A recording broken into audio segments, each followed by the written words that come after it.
At 4:43 p.m., under the cold white lights of a conference room that smelled faintly of burnt coffee and expensive panic, the CEO leaned back in his chair and smiled like a man confusing power with permanence.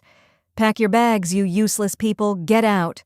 The room went still, not shocked, just careful, because everyone knew the team he had just dismissed wasn't loud enough to be noticed daily, only essential enough to keep disasters invisible.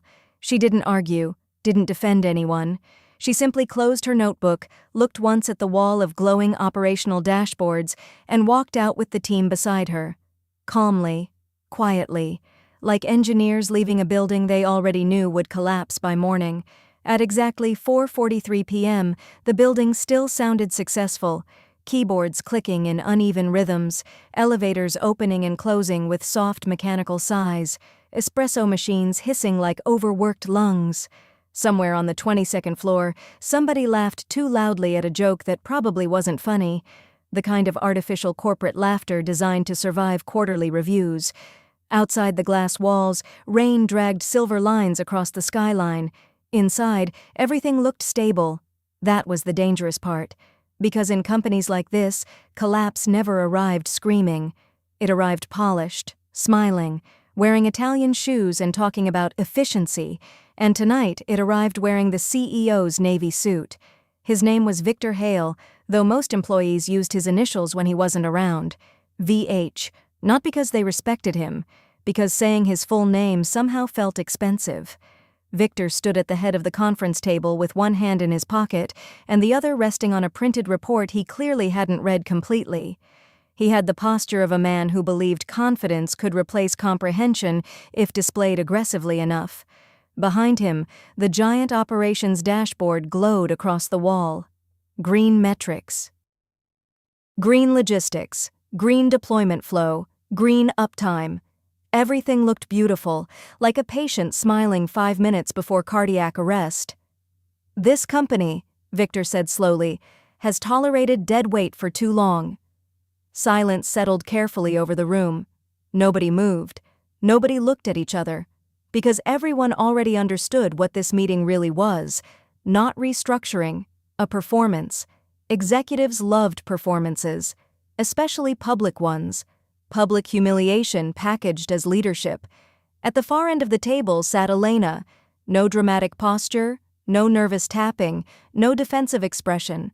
Just calm. The kind of calm that made people uncomfortable because it looked deliberate. Her black laptop remained open beside a stack of operational binders filled with color tabs and handwritten notes no executive had ever bothered reading. The sleeves of her charcoal sweater were slightly rolled up. A thin silver watch reflected the cold conference lighting whenever she moved her wrist. She looked tired, not weak. There was a difference. Victor began pacing slowly. "We've spent millions protecting underperforming operational layers," he continued. "Entire departments whose only talent is forwarding problems to someone else." A few executives smirked immediately. Wrong people always smirked first. The CFO, Daniel Mercer, didn't. He sat quietly near the middle of the table, fingers interlocked, staring at the dashboard with an expression that looked less confident the longer the meeting continued, because unlike the others, Daniel actually understood numbers, and numbers had a habit of exposing theater. Victor stopped walking. Then he looked directly at Elena's team. Operations Integrity Division, 12 people. No flashy titles, no media presence, no conference appearances. They were the invisible mechanics behind the company's global fulfillment infrastructure: routing corrections, emergency vendor balancing, overnight compliance adjustments, server redundancy coordination, customs rerouting, escalation filtering, recovery protocols. The kind of work executives ignored because when done correctly, nothing exploded, which meant success looked like nothing happened. Corporate leadership hated invisible work. It couldn't be turned into LinkedIn posts. Victor smiled again. "Pack your bags, you useless people, get out." Nobody inhaled. For a second, even the rain outside seemed quieter. One junior analyst nearly dropped his pen. Another employee stared down at the table so fast it looked instinctive, like his nervous system was trying to avoid witnessing something dangerous. Victor wasn't finished. "We're replacing this entire department with the new automated operational model," he said. "Faster, leaner, less emotional." There it was, the favorite word of executives losing touch with reality. Automated. As if software alone could negotiate port failures in Singapore at 2 a.m., as if dashboards solved human escalation chains, as if logistics collapsed according to scheduled business hours. Elena finally moved. She closed her laptop softly. Click. Such a small sound, but somehow it cut through the room harder than shouting would have. Victor expected resistance. Everyone could see it. He wanted an argument, tears, defensiveness, something emotional enough to justify his cruelty publicly. Instead, Elena simply stood. Then the rest of her team stood with her, one by one, quietly, like passengers already aware the ship had struck ice long before the captain noticed water on the floor. Victor gave a short laugh. "Oh, come on," he said. "Don't act offended now. If your systems mattered that much, we wouldn't be replacing you." No response. That bothered him immediately. People addicted to authority often panicked when denied emotional reactions. Silence robbed them of momentum. Elena picked up her access badge from the table. For the first time, she looked directly at Victor. Not angrily, not sadly. That almost made it worse. "You should have scheduled this meeting for Friday," she said calmly. Victor frowned slightly. "What?" But Elena only slid her laptop into her bag. No explanation, no speech, no dramatic exit. Just 12 exhausted operational specialists walking toward the conference room doors, while executives watched with the detached curiosity people reserve for accidents they don't yet realize involve them too. Daniel Mercer suddenly spoke. "Elena." She paused near the doorway. The CFO hesitated. That hesitation mattered, because men like Daniel didn't hesitate publicly unless instinct was pulling at something under the surface. "How long?" he asked carefully. "Until the automation transition fully takes over?" Victor answered before Elena could. "Tonight." Daniel's eyes shifted toward the dashboard again. Green everywhere. Too green. Artificially green. Like metrics prepared for presentation instead of survival. Elena watched him for 2 seconds. Then she said quietly, "That's optimistic," and left. The door closed softly behind the team. Not slammed, not dramatic, just final. Inside the conference room, Victor exhaled through his nose and shook his head. "Unbelievable," he muttered. "People confuse maintenance with intelligence." Several executives laughed immediately. Again, the wrong people. Daniel didn't laugh this time either, because something small had started bothering him. Not Elena's words, her tone. People panic when they lose jobs unexpectedly. People argue. People negotiate. But Elena's team had walked out carrying themselves like passengers already holding lifeboat reservations, and suddenly the giant, glowing operations dashboard no longer looked reassuring. It looked fragile, like glass under pressure. Outside, thunder rolled somewhere above the city. Nobody in the room noticed that several tiny green indicators near the bottom left corner of the operations wall had quietly turned yellow. Not yet. And that was the problem. Because the first warning signs of disaster are almost always small enough for executives to mistake them for background noise. By 5:11 p.m., the first shipment routing delays appeared in Rotterdam. At 5:26, 2 automated escalation queues silently failed. At 5:41, a customs verification loop in Singapore duplicated itself 17 times. No alarms triggered, no executives noticed. Because the people who normally caught those failures before they spread were already riding the elevators down to the parking garage beneath the building. And for the first time in years, nobody was watching the cracks. The storm outside grew heavier. Inside, the dashboard still glowed green. For now. By 6:08 p.m., the building had become strangely quiet. Not peaceful, corporate quiet. The kind that only appears after executives make brutal decisions and spend the next hour pretending productivity still exists. Most employees remained at their desks longer than usual, typing slower than normal, screens glowing against tired faces while Slack notifications flickered like nervous system impulses across monitors. Nobody said Elena's name openly, but everyone was thinking about her. Because deep down, offices operate on invisible maps of trust. And Elena's team had been one of the few groups people trusted more than management itself. A logistics coordinator on the 15th floor refreshed a frozen shipment screen 3 times before whispering, "That's weird." A compliance analyst in Berlin flagged duplicate customs approvals that shouldn't have existed. An overnight routing supervisor in Toronto sent 2 unanswered escalation emails marked high priority. No response. The silence inside the system had started changing texture. At 6:17, one of the new automation clusters failed to reconcile live inventory balances between Asia and Europe. Normally, Elena's team corrected mismatches manually before anyone even noticed. Tonight, the mismatch remained alive. Small, invisible, growing, like smoke inside walls. Meanwhile, on the executive floor, Victor Hale was celebrating. The irony of disasters is that they often begin during applause. Glasses clinked softly inside the private lounge beside the conference suite. Expensive whiskey reflected amber light across polished black countertops, while executives congratulated each other using phrases that sounded impressive but meant absolutely nothing. Lean transformation, operational modernization, streamlined restructuring, aggressive future positioning. Corporate language had a special talent for decorating bad decisions like luxury packaging around explosives. Victor stood near the panoramic windows overlooking the city.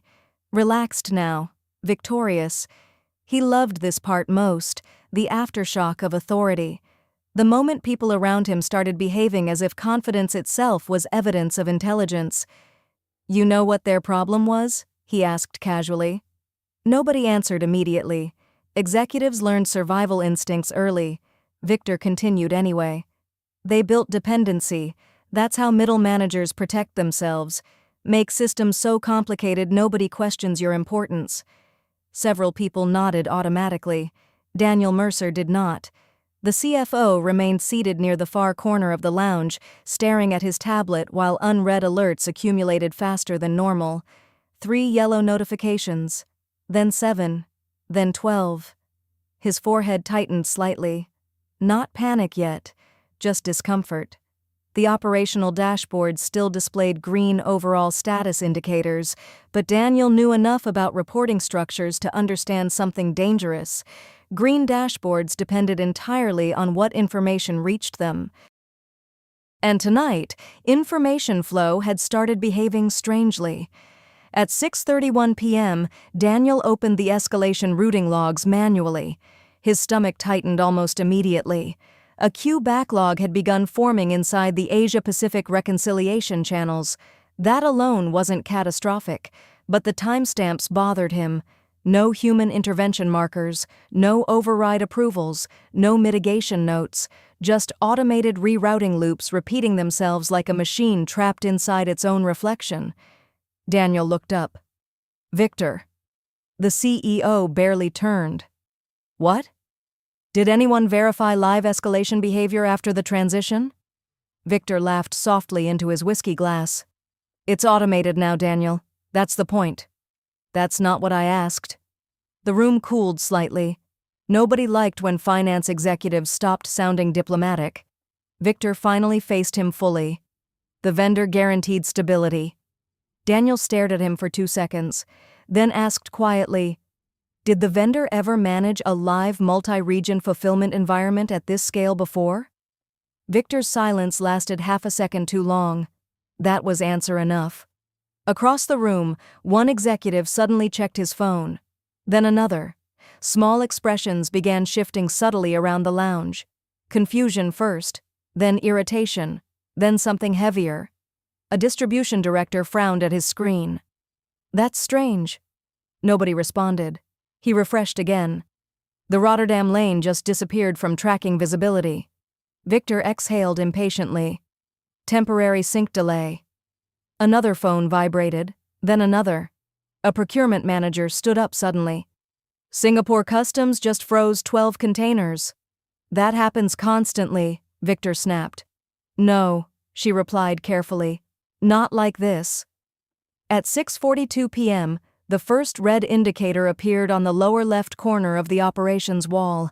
Tiny, almost elegant, one blinking red square beneath dozens of larger green panels. The room noticed immediately.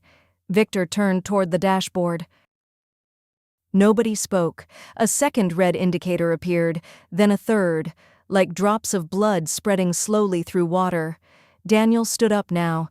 That changed the atmosphere instantly, because calm finance people only stood up when numbers became dangerous.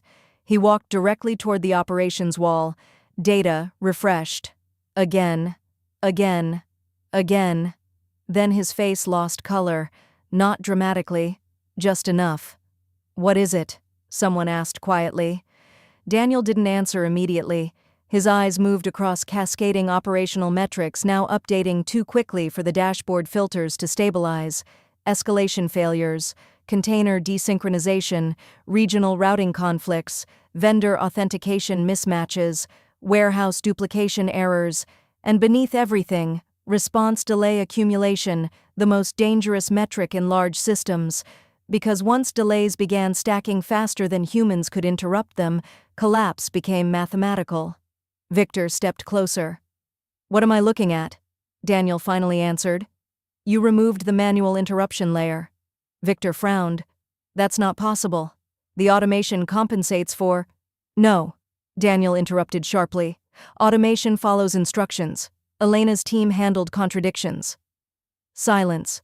A cold, expanding silence. The kind that arrives right before people realize a situation is no longer reversible. Then the phones started ringing.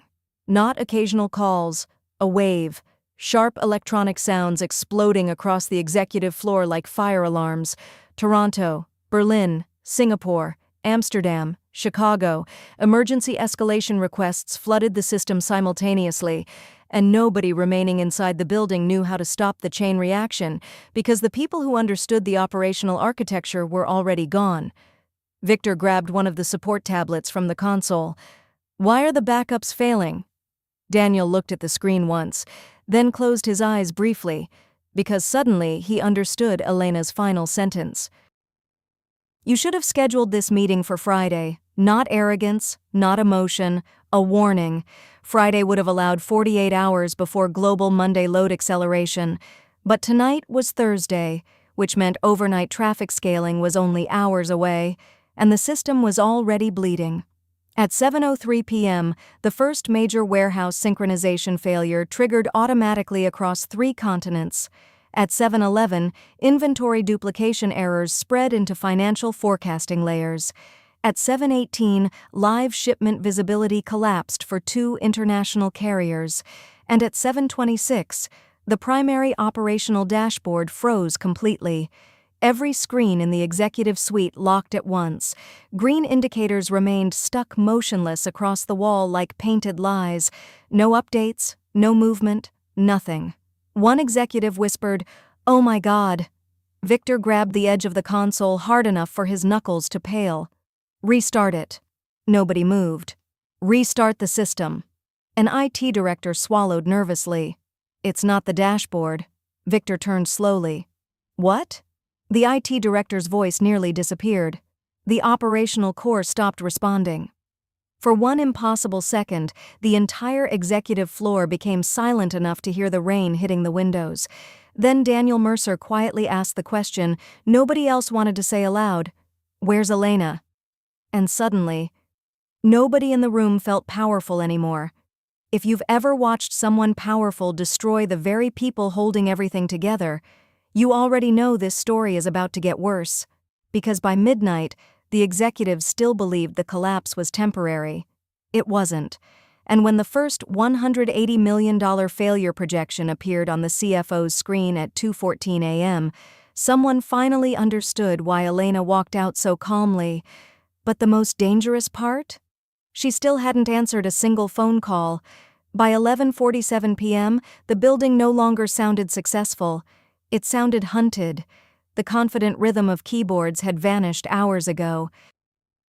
Now the executive floor pulsed with sharp footsteps, overlapping voices, unanswered calls, and the constant mechanical hum of overworked cooling systems trying to keep overloaded servers alive somewhere deep beneath the tower. Rain hammered against the windows hard enough to blur the city lights into liquid streaks. Inside, coffee cups multiplied like evidence at a crime scene. Nobody cared about posture anymore. Ties loosened, suit jackets disappeared, voices sharpened, and still, the system kept falling apart. The operations wall refreshed again. More red. Daniel Mercer stood frozen in front of the dashboard, one hand pressed against his mouth, while live failure metrics cascaded downward faster than the software could organize them. $42 million exposure, $67 million delayed fulfillment risk, $91 million cross-region liability accumulation. The numbers climbed like floodwater. Every few seconds, another automated process collapsed under contradictions nobody had taught the system to recognize. Because Elena's department had never merely maintained operations, they translated chaos into survivable decisions, and now chaos was speaking directly to the infrastructure itself. Victor Hale stormed across the executive floor holding two phones simultaneously. Why are Rotterdam and Singapore still disconnected? Nobody answered immediately, not because they didn't want to, because nobody actually knew anymore. The new automation vendor had stopped responding 36 minutes earlier. That detail alone changed the emotional temperature of the room. Executives could tolerate failure. What terrified them was abandonment. At 11:58 p.m., another alert exploded across the main screen. Critical. Real-time order synchronization. Failure. A logistics director whispered something under his breath that sounded almost religious. Victor slammed one of the phones onto the conference table. "This is impossible." Daniel looked at him slowly. "No," he said quietly. "It's expensive." That sentence landed heavily, because everybody in the room suddenly understood the difference. Impossible things create confusion, expensive things create consequences, and consequences were arriving now by the minute. At 12:14 a.m., two major retail partners suspended inbound fulfillment traffic automatically after the system began generating contradictory inventory confirmations. At 12:22, warehouse labor allocation algorithms started duplicating emergency staffing requests across 4 countries. At 12:31, internal escalation servers hit overload thresholds. The system had entered recursive failure, a terrifying condition where software attempts to solve problems by creating new problems faster than humans can interrupt them. One IT engineer stared at the cascading logs and muttered, "It's eating itself." Nobody corrected him, because that was exactly what it looked like. Victor turned toward Daniel again. "Call Elena." "We already did." "Again." Daniel's expression hardened slightly. "She's not answering." Victor grabbed the CFO's tablet violently enough to nearly drop it. "How many calls?" Daniel hesitated, then answered, 31. The room went still. 31 missed calls. No response. Not even a message. That silence frightened them more than shouting would have, because silence suggested certainty, and people who were certain during disasters were usually the ones who understood the disaster best. At 12:46 a.m., the first external media inquiry arrived. Subject line: Request for comment regarding global distribution interruptions. Victor stared at the email. Then another arrived, then another. Somewhere online, clients had started comparing screenshots. Orders vanished. Tracking IDs duplicated. Entire shipment histories disappeared mid-update. Publicly traded companies fear many things, but few are deadlier than visible instability, especially at scale. The legal department finally entered the executive floor just after 1 a.m. 3 attorneys. No smiles. That alone made several executives visibly paler. The lead counsel, Marianne Cole, placed a tablet onto the conference table without sitting down. "We have a serious exposure problem," Victor snapped immediately. "I know we have a problem." "No," Marianne replied coldly. "You have several." Then she turned the tablet toward him. "On screen. Operational Transition Authorization Logs. Elena's department had submitted 12 documented risk escalation notices over the previous 6 months. 12, each one warning against removing manual operational override layers without phased redundancy testing. Victor stared silently. Marianne continued. All 12 were marked non-essential by executive review. Nobody breathed. Daniel slowly lowered himself into a chair, because suddenly the shape of the disaster changed completely. This was no longer bad luck. There was a paper trail now, and paper trails were corporate ghosts, quiet until suddenly lethal. Victor looked furious, but beneath the anger, something else had finally appeared. Fear, real fear. At 1:19 a.m., another critical alarm erupted across the operations wall. Primary North America fulfillment routing failure. One employee actually whispered, "No, no, no, no," because everyone understood what that meant. Morning load acceleration had started early, and the system was already unstable before peak traffic arrived. Daniel opened the financial exposure projections manually. His face tightened immediately. Projected operational damage, $180,400,000. The number sat glowing against the screen like a verdict. For several seconds nobody spoke. Rain pounded against the glass, phones vibrated endlessly, server fans screamed faintly through the walls. Then Victor finally asked the question quietly, the way frightened people ask questions when they already know the answer. How much of this did Elena actually control? Daniel looked up slowly, then gave the worst possible response. "We don't know." That sentence hollowed the room instantly, because billion-dollar companies can survive technical failures. What they cannot survive is discovering they never understood their own infrastructure in the first place. At 1:42 a.m., another executive entered the floor carrying printed reports with shaking hands. "The investors are requesting an emergency call at 7. Nobody reacted, not because it wasn't catastrophic, because they had already exceeded catastrophic nearly an hour ago. Victor walked toward the dark windows overlooking the rain-soaked city below. For the first time all night, he looked smaller. Not physically, structurally. Like a man realizing authority stops functioning the moment systems stop obeying appearances. Behind him, the frozen dashboard still displayed stale green indicators from hours earlier. Artificial calm. Corporate makeup over structural fractures. And somewhere out there, beyond the rain, beyond the glowing highways, beyond the endless ringing phones, Elena remained completely silent. No calls answered, no statements made, no negotiations offered, just absence. And inside the tower, absence had started costing $180 million. By 3:06 a.m., exhaustion had stripped the executive floor down to its true architecture. Not polished leadership, not strategy, survival. The conference room looked like a battlefield designed by accountants. Empty coffee cups crowded the tables beside half-open laptops and scattered printouts covered in red annotations. Jackets hung over chairs nobody had sat in properly for hours. Someone had removed their shoes. Someone else was quietly pacing near the windows like movement alone could prevent collapse. The air itself felt overheated. Too many machines, too many people breathing too fast, too many systems failing simultaneously. And somewhere beneath all of it, beneath the panic, the calculations, the emergency calls, lived one unbearable realization. Elena had known, not guessed, known. Daniel Mercer sat alone at the far end of the room reviewing operational dependency charts manually because the dashboard infrastructure could no longer be trusted. That detail alone was terrifying. When executives stop trusting their own dashboards, the company effectively becomes blind. Every few minutes, another synchronization layer failed. Vendor reconciliation, container sequencing, labor allocation balancing, emergency rerouting, small technical phrases, massive financial consequences.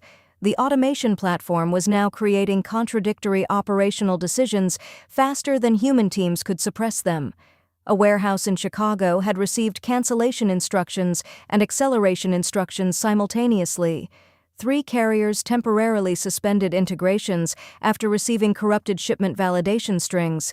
In Singapore, customs authorities flagged the company's containers for manual inspection after duplicate manifests triggered automated fraud detection protocols. Each issue alone was survivable. Together, they behaved like fractures spreading through frozen glass. At 3:18 a.m., Victor Hale exploded again. "This doesn't make sense." His voice ricocheted off the conference room walls sharply enough to silence several conversations instantly. "We spent $40 million on this transition." Nobody answered, because the sentence itself revealed the problem. Executives often believed expensive decisions automatically became intelligent decisions. Reality rarely agreed. Victor pointed angrily toward the operations wall. "How does a 12-person department hold together infrastructure this size?" Daniel finally looked up from his reports. "They didn't hold it together alone," he said quietly. Victor waited. Daniel's expression hardened. "They held together the parts nobody else even knew were breaking." Silence. That sentence settled heavily across the room, because suddenly everyone began remembering small things. The strange overnight fixes that somehow prevented delays before earnings calls, the invisible corrections that restored vendor traffic before clients noticed outages, the mysterious calm after temporary technical issues. Elena's team had operated like nervous system tissue, mostly invisible until damaged. And now the company was discovering what paralysis actually felt like. At 3:31 a.m., Marianne Cole from legal returned carrying another stack of documents. Her face alone changed the atmosphere instantly. No corporate diplomacy left now. Only damage control. "We have another issue," she said flatly. Victor laughed once. Not humor. Impact trauma. "Of course we do." Marianne placed the documents on the table. Several partner contracts included manual compliance certification requirements. Daniel immediately understood. His face darkened. Victor didn't. "So?" Marianne looked directly at him. "So the certifications were validated through Elena's department." Nobody moved. Victor frowned. "The automation can replicate certification routing." Marianne shook her head slowly. "No. The contracts required human authorization logs tied to operations integrity personnel." Another silence, longer this time. More dangerous. Victor stared blankly for a second before speaking. "You're telling me shipment certifications are now invalid?" "Potentially." "How much exposure?" Marianne hesitated. That hesitation terrified the room more than any number could have. "We don't know yet." That answer spread across the conference room like cold water, because uncertainty at this scale was worse than confirmed damage. Confirmed damage had boundaries. Uncertainty expanded. At 3:47 a.m., the investor relations director rushed into the room holding a tablet so tightly his fingers looked pale. "You need to see this." He connected the device to the conference display. Social media feeds appeared instantly, customers posting screenshots, partners reporting shipment disappearance, industry analysts questioning operational silence. One post had already gone viral. Either their system is hacked, or nobody's driving the company anymore. The room watched silently. Victor's jaw tightened visibly. Public perception had entered the equation now, and public perception moved faster than infrastructure recovery. At 4:02 a.m., Daniel finally stood up, not abruptly, carefully, like a man physically carrying too much information. "I want a complete dependency audit," he said. Several department heads exchanged nervous looks. "That could take days," one replied. Daniel looked directly at him. "We have hours." Nobody argued after that, because the CFO no longer sounded like an executive protecting quarterly optics. He sounded like a man trying to stop structural collapse before sunrise. The audit began immediately, and within 37 minutes, the room became even quieter, because the findings were catastrophic. Elena's department wasn't merely attached to operations, it was woven through them. Manual overrides, emergency carrier arbitration, regulatory conflict resolution, escalation suppression, human validation chains, crisis routing logic, financial synchronization adjustments, tiny invisible interventions embedded everywhere across the infrastructure like hidden support beams inside skyscraper walls. One systems architect whispered softly while reviewing the dependency map. My God. The map looked less like software architecture and more like surgical stitching holding together damaged organs. Victor stared at the projection in disbelief. Why wasn't this documented properly? Nobody answered immediately. Then Daniel said the most devastating sentence of the night. Because nobody important ever asked. The room froze. There it was. The truth beneath the entire disaster. Invisible labor only remains invisible because powerful people decide not to look at it. At 4:41 a.m., the first pre-market financial warnings appeared. Analysts had begun estimating operational impact publicly. Stock pressure projections climbed rapidly. One banking partner requested emergency clarification regarding fulfillment continuity. Another temporarily suspended automated credit exposure expansion. Translation: the financial world smelled blood. Victor sank slowly into a chair. Hours earlier he had looked untouchable. Now he looked like a man aging in real time. Rain still battered the windows, though dawn had begun leaking faint gray light into the horizon beyond the city. The storm outside was ending. The one inside the building was only accelerating. Daniel checked his phone again. Still nothing from Elena. 38 unanswered calls now. No text, no email, no negotiation. That silence had become psychological warfare without her even trying. Finally, at 5:03 a.m., one exhausted infrastructure engineer said quietly, "She warned us." Nobody corrected him, because everyone in that room suddenly remembered the same thing at once. You should have scheduled this meeting for Friday. Not bitterness, not revenge. A final professional recommendation from the only people who fully understood what was about to happen. And now the company was discovering the true cost of humiliating competence in public. Not emotional cost, not reputational cost, structural cost, measured in outages, measured in panic, measured in hundreds of millions, measured in silence. At 6:12 a.m., the sun finally rose over the city. But inside the tower, morning brought no relief, only visibility. Night had hidden the disaster behind darkness, adrenaline, and denial. But daylight exposed everything mercilessly: the exhausted faces, the trembling hands, the frozen dashboards, the endless ringing phones, the smell of burnt coffee and overheated electronics hanging across the executive floor like smoke after an explosion. The building looked operational. The company no longer was. Employees began arriving slowly for the morning shift, stepping out of elevators into an atmosphere so tense it felt electrically unstable. Nobody smiled. Nobody spoke louder than necessary. Even the office lighting somehow felt harsher now, revealing stress lines beneath expensive makeup and sleepless eyes. People sensed collapse before they understood it. That instinct existed in every workplace. The instinct that told employees when leadership no longer had control. At 6:24 a.m., another international carrier suspended integrations temporarily. At 6:31, the European Compliance Division requested emergency legal clarification regarding shipment authorization failures. At 6:38, pre-market trading indicators began flashing externally across financial terminals worldwide. And at exactly 6:41 a.m., the investors joined the call. The conference room screens illuminated simultaneously: New York, London, Singapore, Frankfurt.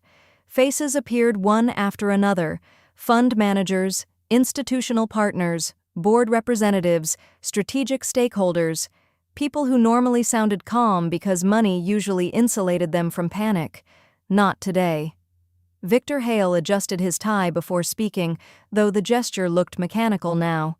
"We are currently addressing a temporary operational disruption." "Temporary?" One investor interrupted immediately. No greeting, no diplomacy, just impact. Another voice entered sharply. "Your fulfillment network is non-responsive across 3 regions." A third, "Our analysts estimate exposure beyond 100 million already." Daniel Mercer closed his eyes briefly. because the numbers had escaped the building now. And once markets smelled instability, perception itself became another form of damage. Victor tried again. "We've identified the core issue and—" "No," Daniel interrupted quietly. The room turned toward him instantly. Even the investors fell silent. Daniel leaned forward slowly. "We have not identified the core issue." Victor stared at him in disbelief, but Daniel continued anyway, because exhaustion had finally burned diplomacy out of him. "We identified symptoms. The actual issue is that this company removed a human operational stabilization layer without understanding how deeply integrated it was." Silence. Real silence this time. Not corporate silence. Consequential silence. One board representative finally spoke. "You're referring to the operations integrity team?" Daniel nodded once. Another pause. Then the oldest investor on the call, a gray-haired man who had barely spoken until now, asked quietly, "The team your CEO publicly dismissed yesterday?" Nobody answered immediately. That answer alone was enough. The investor leaned back slowly in his chair, and for the first time that morning, Victor Hale genuinely looked afraid, because there was something uniquely catastrophic about watching powerful people realize their mistakes had witnesses. At 7:03 a.m., the first financial news alert appeared publicly. Breaking: global operations failure disrupts fulfillment. Network phones exploded across the room instantly. Media requests, partner demands, legal notifications, board escalation alerts. The tower transformed from headquarters into emergency containment. And still, Elena remained silent. 42 unanswered calls. At some point during the night, her silence had evolved into something larger than absence. It became gravity. Everything inside the company now revolved around the space she left behind. At 7:16 a.m., Daniel finally requested access to archived operational recordings and transition logs. The legal department approved immediately. Nobody cared about hierarchy anymore, only answers. Hours of internal documentation flooded onto the conference screens. Emergency overrides, night escalation handling, manual intervention chains, conflict suppression procedures. And there she was, Elena, again and again and again, calmly solving crises nobody else had even noticed existed. A shipping deadlock in Rotterdam resolved at 2:11 a.m., a customs contradiction prevented in Singapore, a vendor collapse rerouted quietly through secondary channels before market opening. Invisible work, thousands of moments where disaster almost happened and didn't. Not because the system was stable, because someone was stabilizing it constantly. The room watched in silence as reality rearranged itself. One executive finally whispered, "She was running half the company." Daniel answered without looking away from the screen. "No," he said quietly. "She was preventing half the company from collapsing." That distinction shattered whatever denial remained. At 7:44 a.m., another engineer approached carefully with updated projections. His hands were visibly shaking. "Current exposure estimate?" Nobody interrupted. He swallowed hard. 212 million. Even Victor didn't react immediately. The number was now beyond emotional processing. Once financial damage crossed a certain threshold, the brain stopped experiencing it as money and started experiencing it as structural trauma. Outside the conference room glass walls, employees had begun noticing the panic openly now. Executives moving too fast, legal teams arriving early, security walking floor to floor, entire departments suddenly pulled into emergency meetings. Rumors spread instantly. They fired the wrong team. The system crashed overnight. Investors are furious. Operations are gone. Nobody knew the full truth yet, but fear travels through offices faster than facts ever will. At 8:02 a.m., Victor finally spoke again. Quietly this time. Smaller. "What do we do?" Nobody answered immediately, because for the first time in years, the CEO had asked a real question instead of delivering a performance. Daniel stared at the frozen dashboard across the wall. green indicators still trapped there from the previous evening like fossils from a dead version of reality. Then he gave the only honest answer left. We start by admitting we never understood what we were firing. The room fell silent again. Not out of fear this time. Recognition. Because beneath the collapsing systems, the investor pressure, the legal exposure, and the hundreds of millions in damage, the real disaster was simpler. A company had mistaken quiet competence for replaceable labor. It had confused invisible work with unimportant work, and now an entire corporate empire was discovering something brutal about modern systems. The people preventing catastrophe rarely look powerful while they're doing it, until they stop. And somewhere beyond the city, somewhere far from the glowing tower now drowning in its own arrogance, Elena finally looked at her phone. 42 missed calls. She stared at the screen for several seconds, then calmly turned it face down on the table beside her untouched coffee, and outside the office windows behind her, the storm had already passed.